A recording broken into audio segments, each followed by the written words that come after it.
blessed Friday in preparation for a blessed weekend.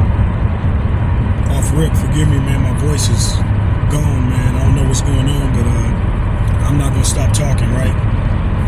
Look, a lot of you saw me post yesterday on my story where I was at my graduation. You know, some people hit me up like, bro, what's up, man? You went back to school, you got a degree, what's going on? Congratulations anyway, you know, you're doing your thing. I appreciate all the congrats. But just to let some of you know that don't know, UPI is an academy. It's called Urban Peace Institute. And it's an academy based out of LA County where when you do intervention work, you have to go through this academy, you know, extensive training. Bro, I've had more homework during this quarter of upon completing this training than I've had probably in high school. Well, I could say I completed more homework than I've completed in high school. Yeah, let me change that, because I had a lot of homework in high school, but yeah. So anyway, yeah, man, the UPI, again, Urban Peace Institute, man. Shout out to all the instructors over there, all the facilitators, man. It was, I made it through though, man. Like I say, homework, presentations, research, and we were doing a lot, man. It's real. So UPI, what they're training for is to be a community intervention worker / GRID counselor. GRID is acronym for GRYD, Gang Reduction Youth Development, man, which put me in spaces where I'm headed now to be in these schools in my community, charter schools, some public schools, where we mentor the youth and create a space where we can introduce community awareness and just different tools of survival in the community, man, and like Big Brother type of things. Not things, but Big Brother type of situation.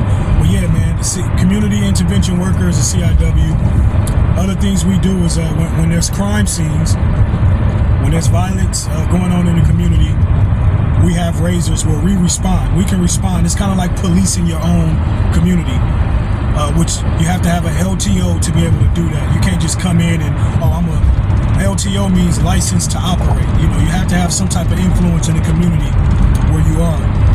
LTO comes from growing up in the community, establishing relationships with stockholders, which are business owners, the neighbors, the residents, people, every aspect of the community, having a relationship. And you have to have influence where people actually listen to you or at least willing to hear your point of view, to have an LTO license to operate, right? So again, this is a whole world some of you probably are not familiar with. They're like, wow, but it's for real. And what we do is serious, bro. It's a career, make more than the police. Anyway, no, I am. But look, as you know, police, LAPD, or whatever county or city you're in, are typically the first responders along with fire department, paramedics. So we also come to these scenes to implement conflict resolution, never know what's going on, to mediate, to console the family, and these are things that we do. And listen, at our graduation yesterday, what time is it? Okay. The mayor, deputy mayor showed up, Connie Rice, and, they spoke, which was really big. A lot of city officials showed up, because this is a big thing. What we're doing is big. And just to be acknowledged by the city officials, the mayor and all of the, elected officials. But when she spoke, she was saying that statistics, we do numbers. They're talking about numbers. Statistics show that when we show up at a crime scene, CIWs, case managers, those of us that are in this intervention work, before we started showing up, the retaliation rate was 24%, about 24%, right? Since we've been showing up, again, implementing mediation, consoling the family, conflict resolution, being there for the family, the families involved and jumping in front of the rumor control, retaliation rate is down 1%. Wait, let me fix that. Below 1%. Now, this is words from Connie Rice, and, of course, the mayor is there, and that demanded a standing ovation, or at least a clap, right? But it just shows that the work we do is being recognized and it actually works.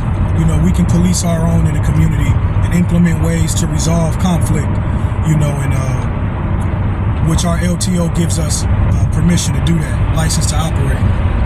Anyway, look, God bless y'all, man. Just a message I wanted to tap in. But that's what my graduation was, man, yesterday, along with my other graduates from different communities outside of, within LA County, man.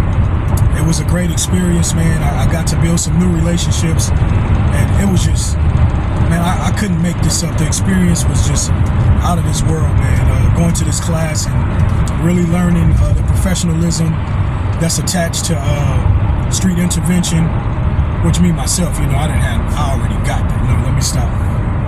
But yeah, man, and one thing I realized in my life, I was telling my son yesterday after basketball practice when I picked him up, if you prepare, it's better to prepare for the moment and not get called upon than to get called upon and not be prepared for the moment. Think about that. Because I got called upon to speak yesterday at graduation, and I didn't really know I was going to speak. I had an idea, but I was prepared. I had something that I wanted to say that God put on my heart, and it was just an amazing experience. I was able to speak to my class, to all the families that were there in support, but I was prepared.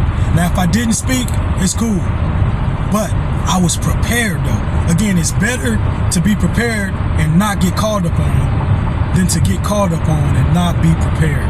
I learned that in church. When you in the Kojic church, boy, you'll get called upon. Hey, Brother Hughes, Minister Hughes, can you run the service today? I just got here.